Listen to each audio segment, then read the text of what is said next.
In this video, we'll be discussing section 7.5 from chapter 7 of P4. Okay, and we'll be solving geometric problems using vectors. Okay, in this section we'll be solving vectors in two dimensions. In the next section we'll be solving geometric problems again, but we'll be considering 3D vectors. Now, before we start discussing questions though, we need to look into a very common kind of question, where let's consider we have a 2D plane, a 2D Cartesian plane, and having origin O, and we have a vector AB, or let's consider line segment AB for the time being. Okay, and we have a point P that divides this line in the ratio lambda is to mu. Okay, and often this is a very common question that is asked as P4 vectors, as part of the chapter of vectors in P4, where you're given a line segment and you're having a point P that divides it in the ratio lambda is to mu. Okay, so whenever you have lambda is to mu, okay, and you want to find the position vector of P, okay, you need to use the regular ratios. Okay, you need to consider the proportion, and this is going to be a regular application of O-level mathematics. Okay, where you studied how to apply ratios. Okay, so if you have lambda, if P is dividing it in the portion in the ratio lambda is to mu, that means AP has got lambda parts. Okay, PB has got mu parts. Okay, so AP has got lambda parts, PB has got mu parts, and the overall thing has got lambda plus mu parts. Okay, the overall thing has got the overall AB has got lambda plus mu parts, and therefore if we write this as a proportion, in that case AP is going to be equal to lambda divided by AP is going to be equal to lambda divided by lambda plus mu into the entire thing. The entire thing is AB. Okay, this is because AP by AB. Okay, if you consider the length over here, AP by AB. Okay, AP by AB is simply equal to lambda divided by lambda plus mu. Okay, and it's in a similar fashion, PB by AB is equal to mu divided by lambda plus mu. Okay, okay, so AP is lambda, AP by AB is equal to lambda divided by the entire thing, which is lambda plus mu, and PB by the entire thing AB is equal to mu divided by the entire thing, that is lambda plus mu. Okay, so now if I rearrange the equations, in that case you can get AP is equal to lambda by lambda plus mu into AB. Okay, so AP, okay, is lambda parts, so lambda divided by lambda plus mu times AB, and PB is going to be equal to mu parts, since PB is mu parts, so mu divided by lambda plus mu times AB. Okay, and then once you can get this expression, the rest is going to be easy. So if you want to find out the position vector of point P, so if you want to find the position vector of point P, the position vector of point P means you need to find out what OP is. Now we do not have any direct path to P, we need to take a stop, so we can either take A as your stop or B as your stop. If you consider A as your stop, in that case OP is equal to OA plus AP. We know what OA is. OA is equal to the vector A. Okay, OA is going to be equal to the vector A. Okay, I mean depending on the question. So let's consider if OA is given in the question. Okay, so in that case you have OA, and AP is going to be this expression over here. You substitute that expression, and then you can continue working out the answer from there. Alright, now another thing that we discussed back in section 7.1, but it requires a restatement again, because this is a very important vector property. If PA plus QB is equal to RA plus SP, okay, where A and B are non-linear vectors. This is important. A and B are non-linear vectors.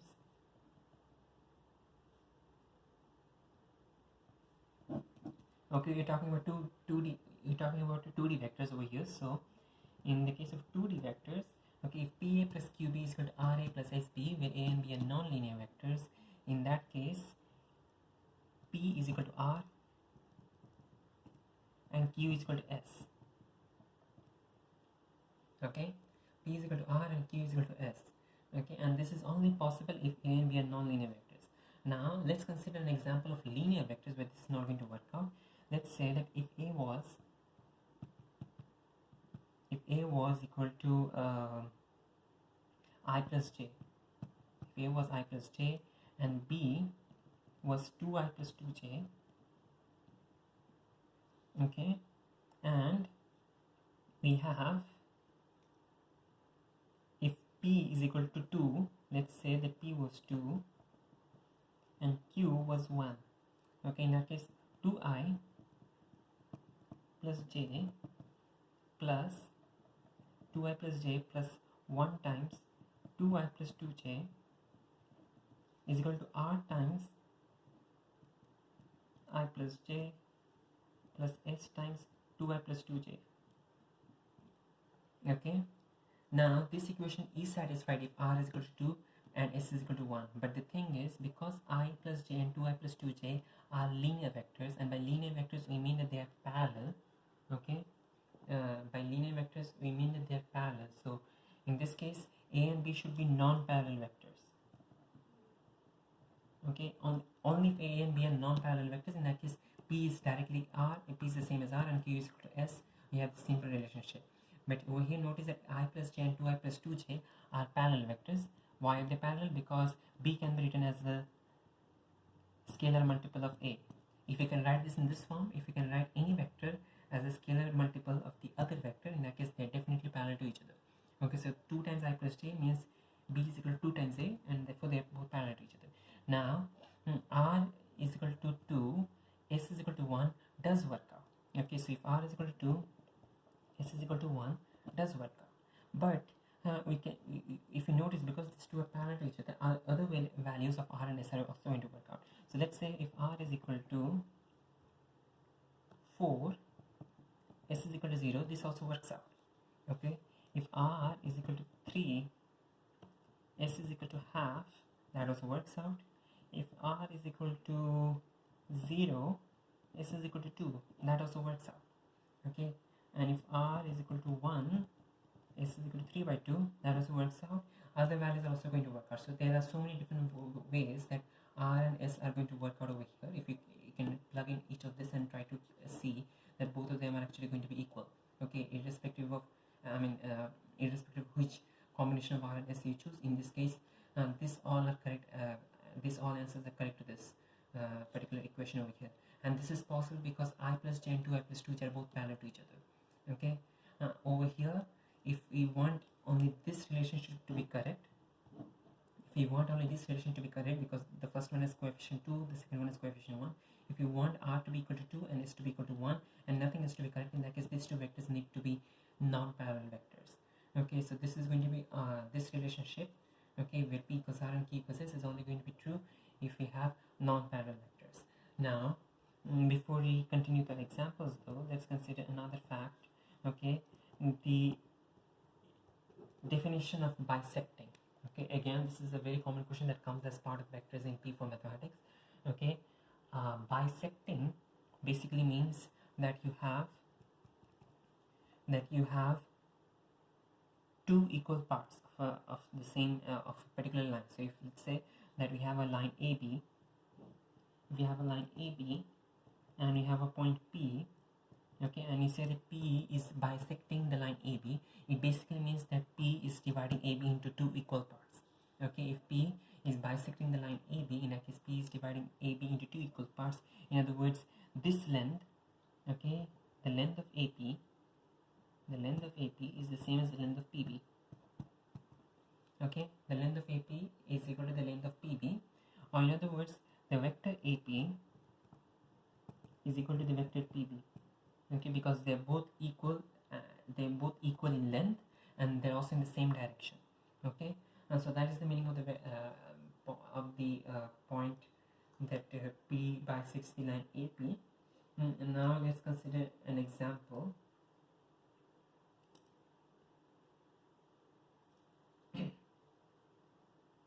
So let's consider an example, and over here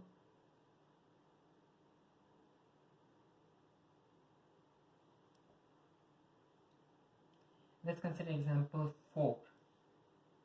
Not example 4, question 4 from exercise 7e. Okay, so we have exercise 7e, question 4, and in this question they have given us a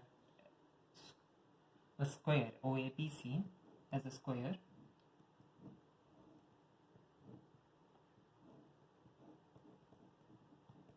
Okay, OABC is a square over here. Okay, and we have M is the midpoint of OA. In other words, M is the midpoint of OA, means M is basically bisecting OA.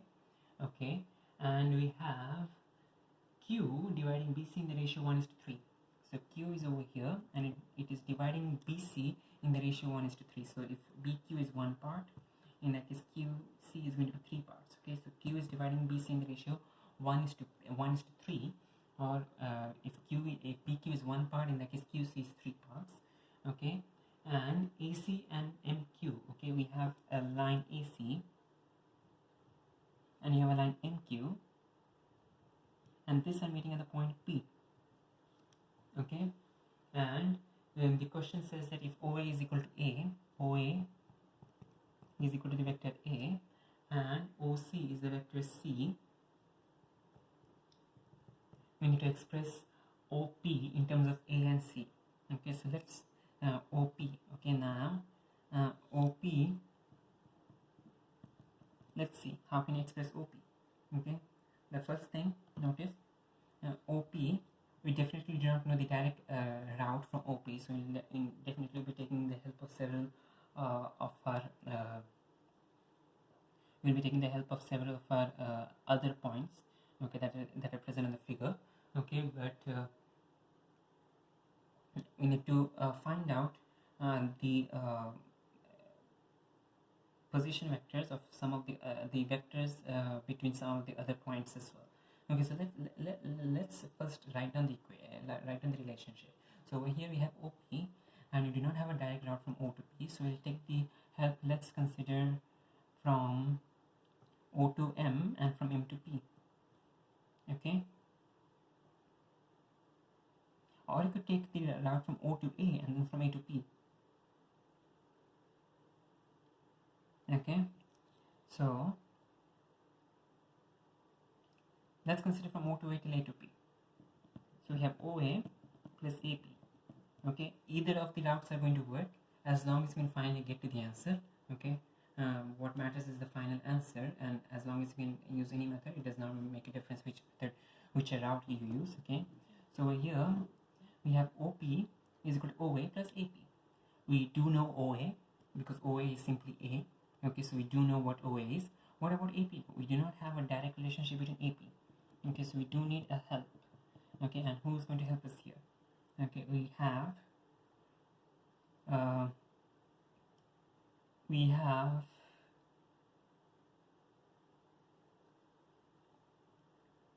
AM to MP. Okay, so you can write this as AM to MP.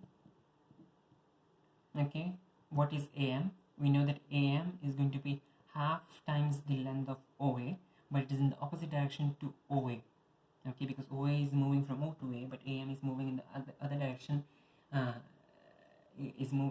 OA moves from O to A, but AM moves in the opposite direction. Therefore, this is going to be minus half of A. What about MP though? Okay, we do not know the relationship. We do not know what MP is. Okay, we do not have a direct route from MP. So over here, we do need to take help from Q. Okay, so to take help from Q, let's first find out what BQ is. Okay, over here, definitely the fact that Q is dividing B and C in the ratio 1:3 is definitely going to help us. So let's find out what BQ is. Okay, so over here BQ. Okay, BQ is one part of the entire thing. Okay, so since BQ is one part of the entire thing, and the entire thing is 1 plus 3, 4 parts, therefore this is going to be equal to 1 by 1 plus 3, which is 4, times BC. Okay, again repeating what I said, and BQ is going to be one part out of 1 plus 3, 4 parts. Okay, so which is 1 by 4 of the entire thing, which is BC. So BQ is equal to 1 by 4 of BC. And what about QC though? QC is equal to 3 by 4 of BC. Okay, so 3 parts out of the entire thing, that is 4 parts. Okay, so QC is equal to 3 by 4 of BC. Okay, now that you've done it that,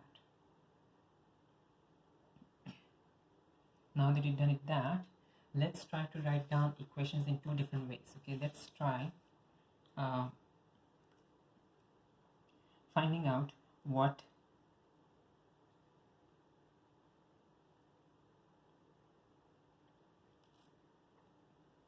we have. AP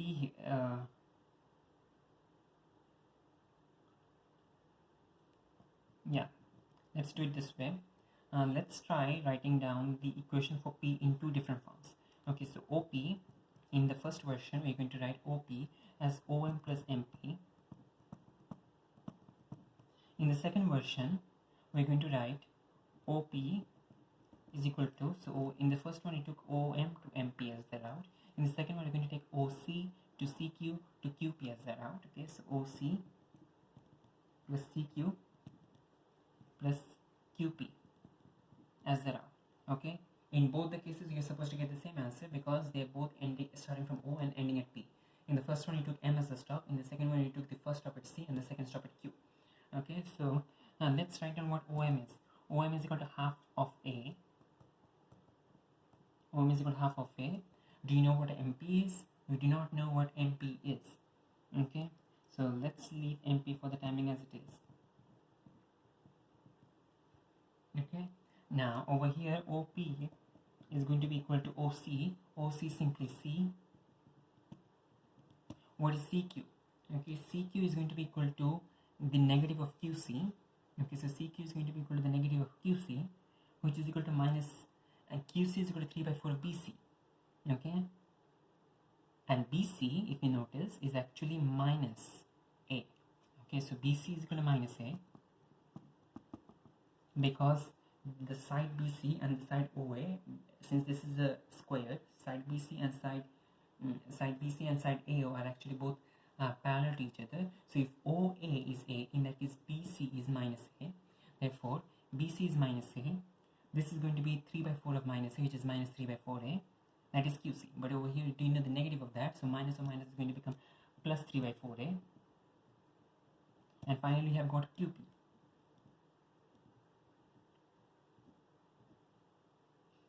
Okay. So finally, we have got QP. Now, notice that you've got MP and you've got QP. Okay, let's find an expression. We know that MP and QP both are lying on the same line. Okay, both these vectors are along the same direction, albeit they are in opposite directions, but they are actually both parallel to each other. And let's find an expression for MQ. Okay, so MQ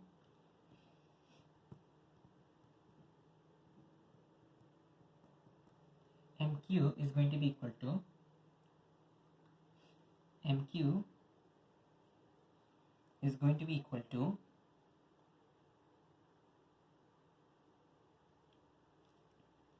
MQ is going to be equal to MO plus OC plus CQ. Okay, MO plus OC plus CQ. MO is going to be equal to minus half A. OC is going to be equal to plus C, and CQ is going to be equal to the same as over here, plus 3 by 4A. Okay. Okay, so minus half A plus C plus 3 by 4A minus half A plus C plus 3 by 4A. Okay, and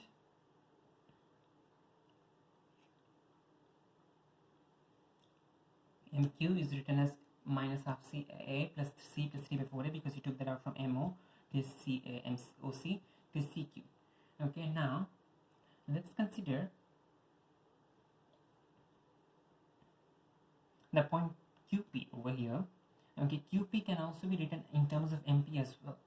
Okay, QP can also be written in terms of MP as well. So what can QP be written as? QP, let's take a stop at M. So in that case, QP can be written as QM plus MP. Okay, QP can be written as QM plus MP, and therefore QP can be written as QM plus MP, and therefore this is going to be equal to minus MQ plus MP. Okay, QP can be written as minus MQ plus MP, and you have the expression for MQ, so you can substitute this into this expression. You get half A minus C minus 3 by 4A, half A minus C minus 3 by 4A plus MP, half A minus C minus 3 by 4A plus MP, and that MP is the same as you have over here, MP. Okay, so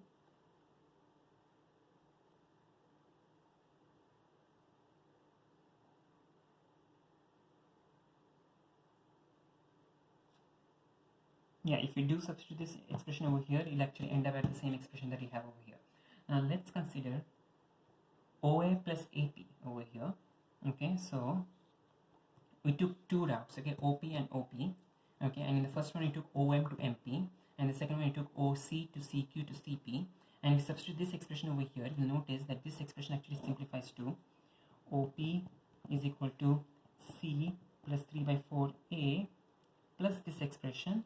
Okay, and if you substitute that, you get half A minus C minus 3 by 4A plus MP. If you try to simplify this expression, you get minus C and minus C cancel out each other.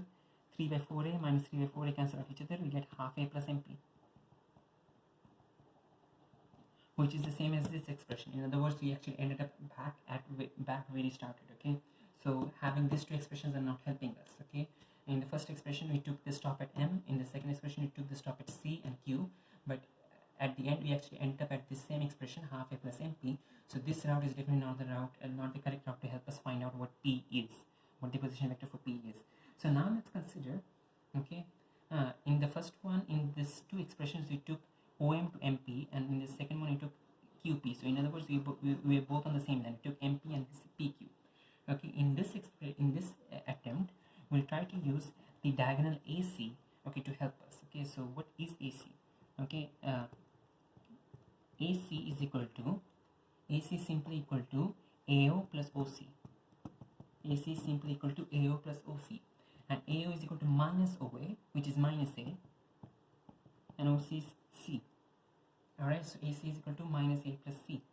Okay, now let's consider AP. We do not know we do not know whether P is bisecting AC. Okay, we do not know that particular fact over here. Okay, P could be bisecting AC, but you're not sure about that. So let's consider that this is actually lambda times AC. Okay, so we do not know what AP is. Okay, but let's consider that AP is equal to lambda times AC.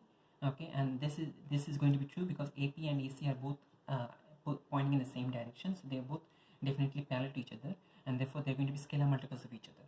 Okay, so since AP and AC are both scalar multiples of each other, AP can be written as lambda times AC. So let's write this down.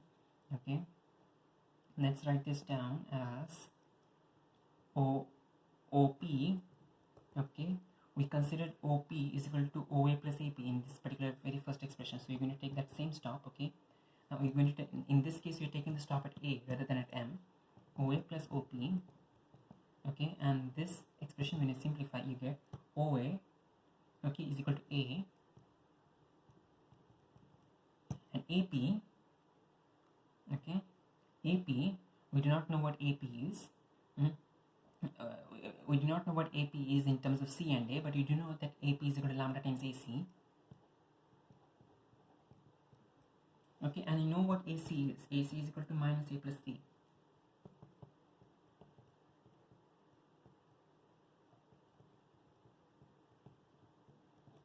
Okay, now over here, so this is the first expression that you have. Over here on the second expression is this very first thing that we wrote over here on this page. Okay, this expression is the same as this expression, so having just one of them is going to help us. Okay, so half A plus MP. Okay, and we know that MP. Okay, MP, we do not know what MP is in terms of C and A, but you can write MP, since MP and MQ are both in the same direction. We can write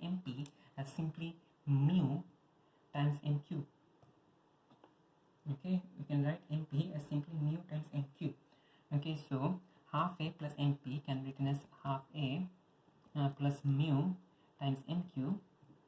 Okay, and you can substitute the expression for mq now. Okay, the mq expression was over here. Mq is equal to this thing here.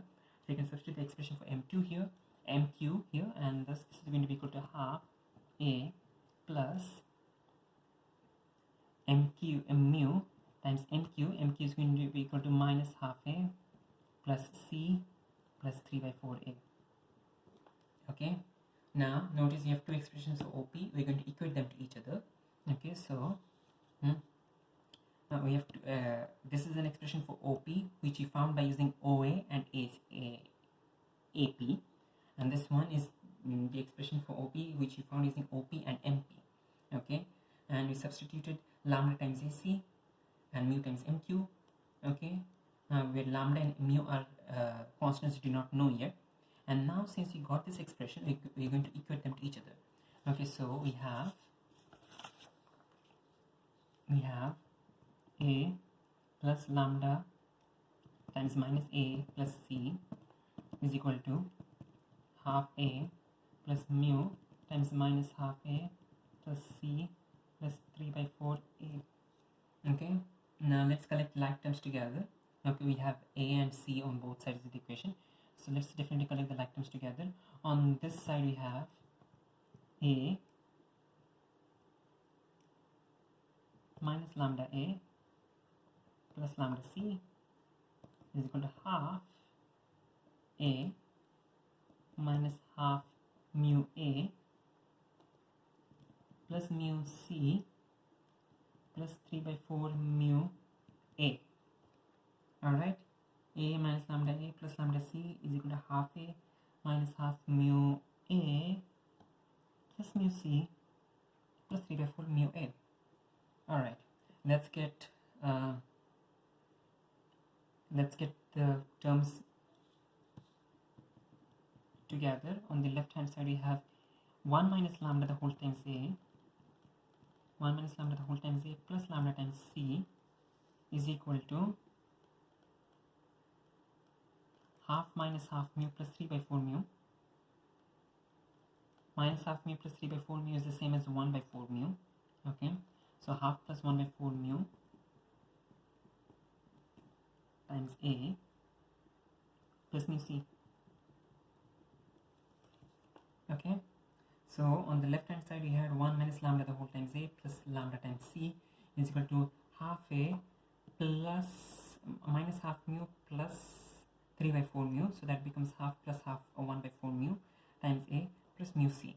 Okay, so notice that we have a something times a plus something times c is equal to something times a and something times c, and we are going to equate the coefficients. Over here we can equate the coefficients because a and c are not equal to each other. A and c are not parallel either. Okay, so a and c are not parallel. Okay, why are they not parallel? Because a is along the direction OA, c is along the direction OC, therefore a and c are definitely not parallel to each other, and therefore we can directly equate the coefficients. Okay, so we get 1 minus lambda is equal to 1 by half plus 1 by 4 of mu. Okay, 1 by minus lambda is equal to half plus 1 by 4 mu, and lambda is simply equal to, and in the second equation you get lambda is equal to mu. So you have two equations and you're going to solve them simultaneously. Okay, so 1 minus lambda is equal to half plus 1 by 4 mu, lambda is equal to mu. Substitute lambda equals mu into this equation, you get 1 minus mu is equal to half plus 1 by 4 mu. Solve this equation, you get 1 minus half is equal to half on this side, 5 by 4 on the other side, half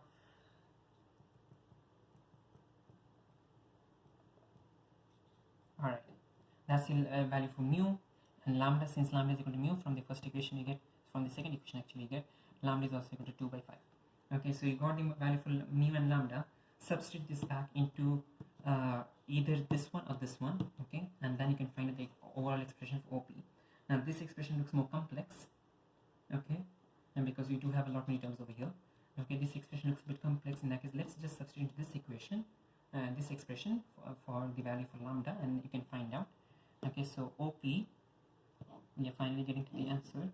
OP is therefore equal to A plus lambda, and that lambda is 2 by 5, so 2 by 5 times minus A plus C, okay, and therefore that is equal to, if you simplify this expression, you will be getting 3 by 5A plus 2 by 5C.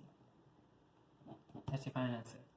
Okay, so in the first expression, again, just to summarize what it did over here, in the first expression, we took the dou from O to M, and along the line MQ, okay, we have the line MQ, so along the line MQ, so we got OM plus MP, and MP we assume that it was mu times MQ, where mu is a constant we did not know.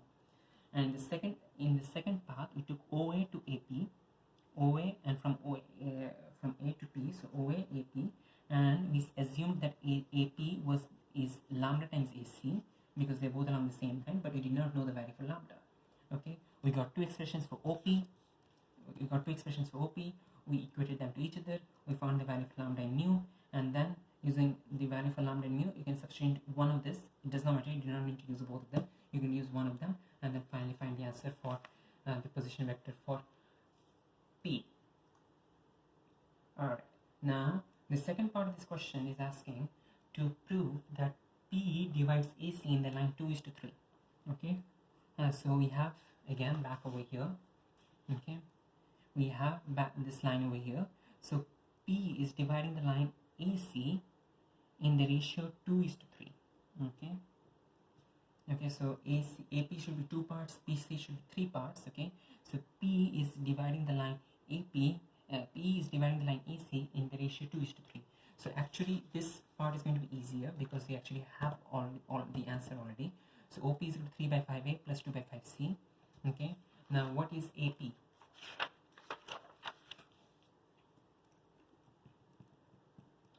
What is AP? Okay, AP, if you remember from our assumption back over there, AP was equal to lambda times AC. Okay, so AP is equal to lambda times AC, which is simply, we know that lambda is equal to 2 by 5. Okay, we found that in the previous part while trying to solve for OP. We found that lambda is equal to 2 by 5, so substitute that over here. We get 2 by 5 of AC. Okay, so AP is equal to 2 by 5 of AC. Now what is PC then?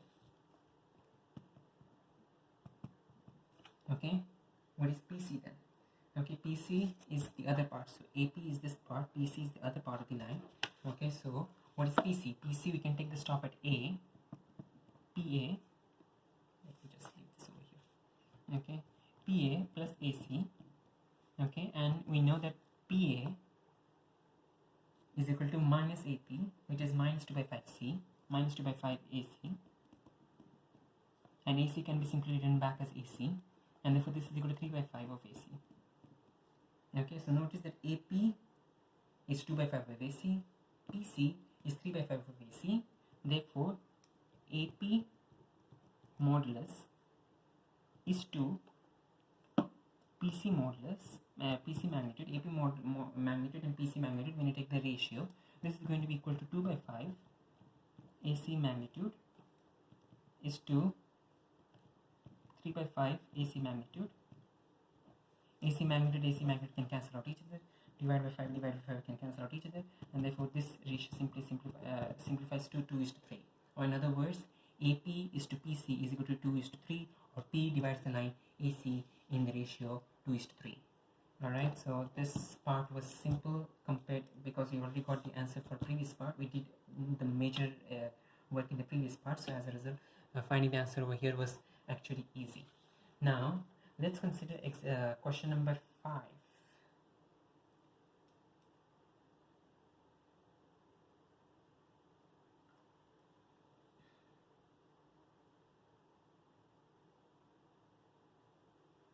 Alright, let's consider question number 5 in exercise 7E on page 116. In this question, they're asking us that we have a triangle ABC and the position vectors of the vertices A, B, and C are 5, 8. A, OA is equal to 5, 8. OB is equal to 4, 3. And OC is equal to 7, 6. Okay. And in the first part of the question, they're asking us to find the modulus of vector AB, the magnitude of vector AB, the magnitude of vector AC, and the magnitude of vector BC. So let's first of all find out what AB, BC, and AC are. Okay, so AB is equal to simply AO plus OB. AO is equal to minus OA, so minus 5 minus 8 plus 4 3, that becomes minus 1 minus I, or minus 5 3 minus 8 is minus 5j. Okay, so that's your AB. That's your AB. Then you have is AC. Applying a similar rule, you get AO plus OC. Okay, and therefore that is equal to minus OA plus OC, and that is going to be equal to 2I minus 2j. Alright, and then AC, and then finally you have BC. Okay, that is going to be equal to BO plus OC, which is equal to minus OB plus OC. Okay, and therefore you get that as 3I minus 3j, 3I plus 3j. Okay, yeah. So that's the three vectors. The question is asking you to find the magnitude of the vectors. Therefore, in the first one you get AB modulus is equal to 1 minus 1 the whole square plus minus 5 the whole square, the whole root, and that is going to be equal to root of 26. Okay, AC modulus is going to be equal to 2 square plus minus 2 the whole square, the whole root, which is root of 8, which can be written as 2 root 2. Okay, and the third one you have BC modulus. Okay, BC modulus is equal BC magnitude is equal to 3 square plus 3 square the whole root, that is going to be equal to root of 18, or simply 3 root 2. Okay, and in the final part of the question they're asking you to find the size of angles BAC, ABC, and ACB to the nearest degrees. Okay, so before we try to find the angles, let's try to draw a figure so that you can easily visualize what exactly triangle ABC looks like. Okay, so we have triangle ABC. It does not need to be exact. Okay, it does not need to be exact. This is just a sketch to visualize what ABC looks like. ABC is a triangle, and we know that the length of AB is the same as the magnitude of the vector AB, that is equal to root 26. We know that BC has magnitude 3 root 2, and we know that AC vector AC has the magnitude 2 root 2. Okay, so we got the three magnitudes. Okay, and we are asked to find the angles BAC, ABC, and ACB. In other words, we are asked to find all three angles, okay, of this triangle. So if you realize, as of now, right now we don't actually have any more vectors in our question. We just need to find the angles. We are given the sides, so you're going to use simple P2 trigonometry, okay, to find out the answer over here. Okay, if we start with angle BAC is going to be this angle over here. Let's call this angle A. I mean, yeah, we can call this angle A. It doesn't matter. Okay, so let's call this angle A. Okay, and in that and we can from P2 trigonometry we know that if we have the three sides of a triangle, and if you want to find an angle, three sides of an angle require you to use the cosine rule. Okay, so if you use the cosine rule, in that case you can get, let's rename this sides as well. AC can rename this side B. Okay, opposite angle B you have side B, opposite angle A you have side A, and opposite angle C you have side C. So now you can find out A squared equals B squared plus C squared minus 2BC cos A. Okay, and therefore A squared is equal to 3 root 2 the whole square, which is 18, is equal to B squared. B squared is 2 root 2 the whole square, that is 8. C squared is root 26 the whole square, which is 26, minus 2 BC. B is 2 root 2. B is 2 root 2. C is root 26, and then finally you have cos A. Okay, and then let's simplify this expression. You have 18, you have 8 and 26 over here. 8 and 26 become 34. You can get this to the other side, and that becomes minus 16 equals minus 4 root 52 cos A. Okay, minus 4 root 52 cos A take everything to the other side. In that case, you get cos A minus and minus cancel out. You get 4 divided by root 52. Okay, and I mean, the question is not asking you to find the exact answer. Even in this case, it is not definitely we do not know what 4 by root 52 is the cosine of. Okay, if it was something else, let's consider in example. If you look into example 21 on page 115, you notice that they were lucky because they got the cosine value as 1 by root 2, and you know that the 1 by root 2 is the cosine of angle 45 degrees. In this case, we do not know what 4 by root 52 is the cosine of, so we'll be simply using the calculator to find angle A or angle BAC. Angle A is the same as angle BAC, is equal to the inverse, the cos inverse of root of 52, and that is going to be cos inverse of 4 by root of 52, and that is simply 56.3 degrees. Okay, so you have 56.3 degrees, so that's the first angle over here. Now once you find this angle, you can find the remaining two angles using the sine rule. Okay, and yeah, so that's how you calculate the other angles. Okay, the first angle, because we do not have any angles to help us, we need to use the cosine rule. Okay, the second and the third angle, because we already have found one angle, you can use definitely the cosine rule and the sine rule. The sine rule, you can definitely use the cosine rule, but sine rule, using the sine rule is definitely going to be easier over here. Okay, now if we look into example 20, example 20 on page 114 is similar to the problem over here, but in that question they're asking you to find, they're asking you to prove the diagonals bisect each other. Okay, so let's consider the question.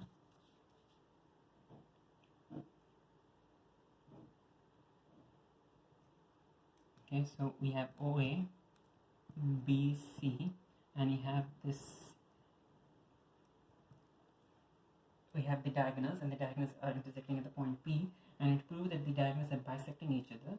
Okay, so now since the diagonals are bisecting each other, we need to prove that this OP is half times OB.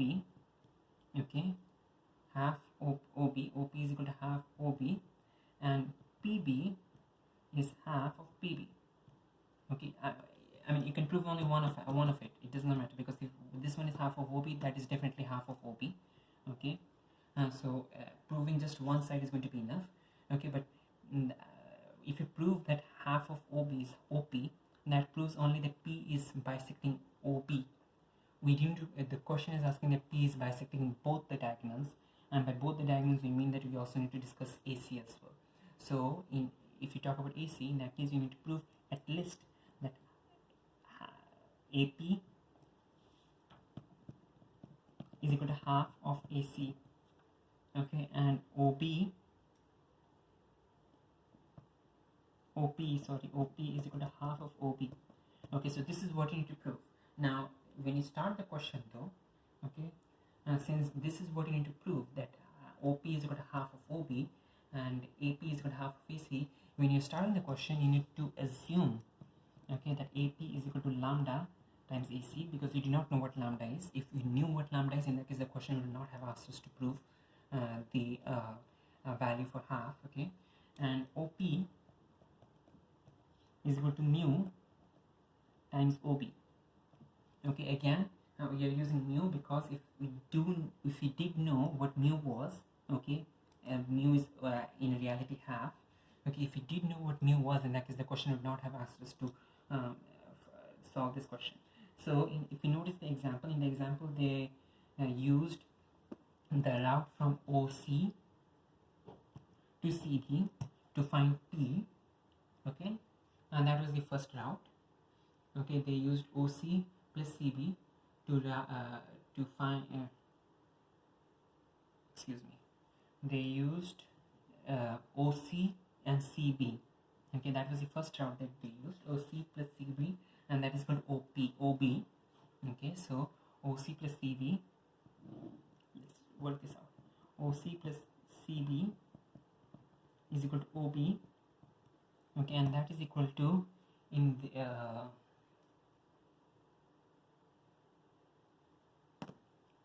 they named this vector as C, they named this vector as A.